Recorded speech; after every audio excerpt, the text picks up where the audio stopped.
Hey,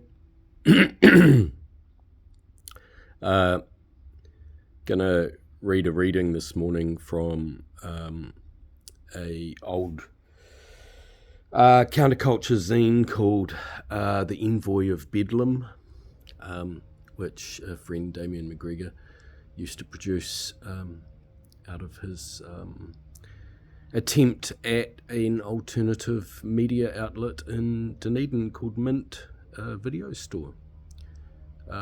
Dunedin wasn't particularly interested in alternative media in the early 2000s, being the hip place it is. So Damien had quite a lot of trouble keeping that open, but he used it as a dissemination point of his own writing and other people's writing. This one is called Jack of Facades, and it's by probably a pseudonym called August Scott. Probably Damien himself, I imagine. I drink till I'm drunk, and I smoke till I'm senseless. I see black and white, feel in slow motion. I drown myself in sorrow until I wake up tomorrow. The illusion of confusion is not from where I am sat. Different levels of the devil's company. Lyrics from Ponderosa. Tricky. Who remembers Tricky? He's that black kind of smooth rapper guy from what's that popular band? Massive Attack. He went on to do a lot of his own trip hop, sort of British trip hop, grimy. Yeah, good, it's all right stuff. And then there's another quote. When you discover on this journey that to want is to hurt yourself, and that you couldn't help wanting, then is it inappropriate to be bitter? To play ironic games, pushing pleasure till it becomes pain, to seek nullification of the daily mockery. From the poem Sublime Hell Heaven, Damien McGregor. So Damien putting himself alongside Tricky there. It's okay, so I'll read the article. The glory of being wrong, but not wrong, is a hungry idea.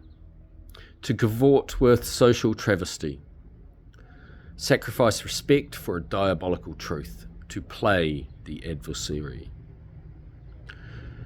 The quotes above are gimlets of provocation, not because they are breaking taboos, but because they suggest the back alleys of urbanity and the broken bottles of empty culture. They are more than just social maladjustment. They are a reflection of existential disappointment. Of life hollowed out into a humorless hourglass, the straws of contentment blown away like leftover chaff. To reveal the daggers of despair, a man starved of spiritual vistas must become a bent fork trying to eat tasteless meal, unable to see the link between his life and the cosmos, or the difference between moral satisfaction and tacky mailboxes stuffed with junk mail of moral charades.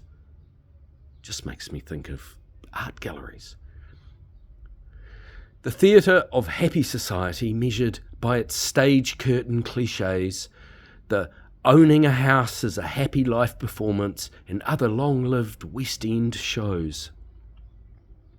Staring down the hole of spiritual vacuum but not seeing the joke, being stuck in a cage of expectations, unable to see the path out of confinement.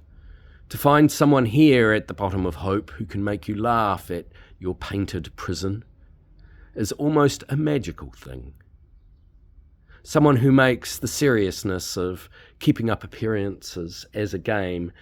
Such a person is dangerous and highly valuable. Courts of nobility in centuries past even recognised this uselessness, this kind of conjurer. He was called Jester. The Jester is an ancient archetype. He is the jack-in-the-box, springing out of square imprisonment with a coiled humour, the devil's harlequin. The saintly fool, The lowly clown mocking authority and airing truths too provocative for those dependent on prestige to utter. He, or occasionally she, as seen in some tarot cards, is the unrespected but much loved adversary of self-importance and social nicety. Numerous artists of manifold genres are the cousins of the jester because they are willing to be wrong. Mock social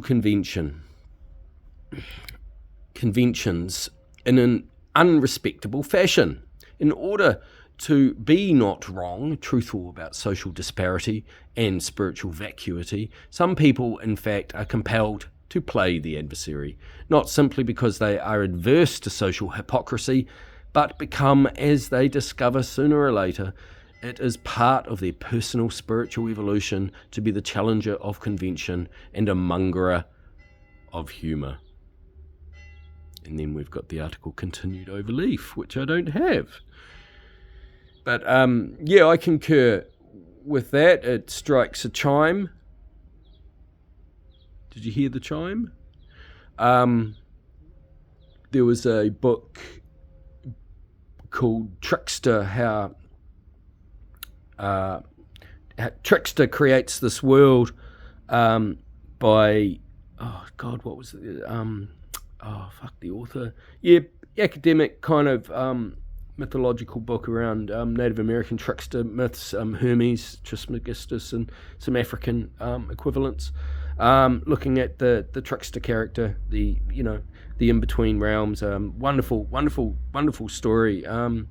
Lewis Hyde, good book. Non-academic reader here enjoyed it. Was an academic book. But yeah, same kind of notion Damian's going on about there. Less about the devil, less about social hypocrisy, more about power and perception of reality, that book. But yeah, quite good. So I might just leave this one. Thank you very much for continuing to tune in. God bless.